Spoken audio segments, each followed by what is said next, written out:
Mar Gregorios award 2025 Chris ഗോപാലകൃഷ്ണന് സമ്മാനിച്ചു. Thiruvananthapuram Nalanchira Mar Ivanios autonomous college ഓഡിറ്റോറിയത്തിൽ വെച്ച് നടന്ന ചടങ്ങിൽ major archbishop Baselios Cleemis award Chris ഗോപാലകൃഷ്ണന് നൽകി.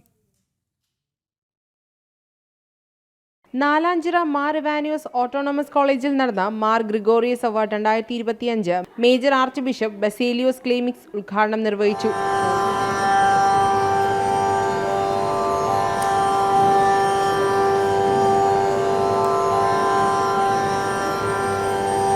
മാർ ഇവാനിയസ് കോളേജിന്റെ ആദ്യത്തെ പ്രിൻസിപ്പലായിരുന്ന ആർച്ച് ബിഷപ്പ് ബെനഡിക്ട് മാർ ഗ്രിഗോറിയസിന്റെ സ്മരണാർത്ഥം കോളേജിലെ പൂർവ്വ വിദ്യാർത്ഥി സംഘടനയായ അമിക്കോസ് ഏർപ്പെടുത്തിയ പുരസ്കാരം ഇൻഫോസിസ് സ്ഥാപകനായ ക്രിസ് ഗോപാലകൃഷ്ണന് സമ്മാനിച്ചു.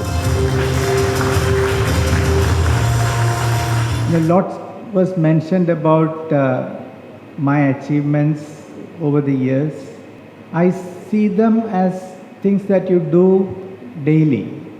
That's part of your role, your responsibility, lot of circumstances, lot of hard work, of course. I believe that's why I'm standing in front of you today receiving this award. 1 ലക്ഷം രൂപയുടെ പുരസ്കാരവും അവാർഡും college ഓഡിറ്റോറിയത്തിൽ നടന്ന ചടങ്ങിൽ major archbishop Baselios Cleemis കൈമാറി. സമൂഹത്തിൽ നടത്തിയ പ്രധാനപ്പെട്ട സംഭാവനകൾക്കാണ് അവാർഡ് നൽകുന്നത്. ഗായകൻ G Venugopal, MLA Kadakampally Surendran, Amicos president K Jayakumar IAS, college principal doctor Meera George, മറ്റ് പ്രമുഖർ ചടങ്ങിൽ പങ്കെടുത്തു. ജനം, തിരുവനന്തപുരം.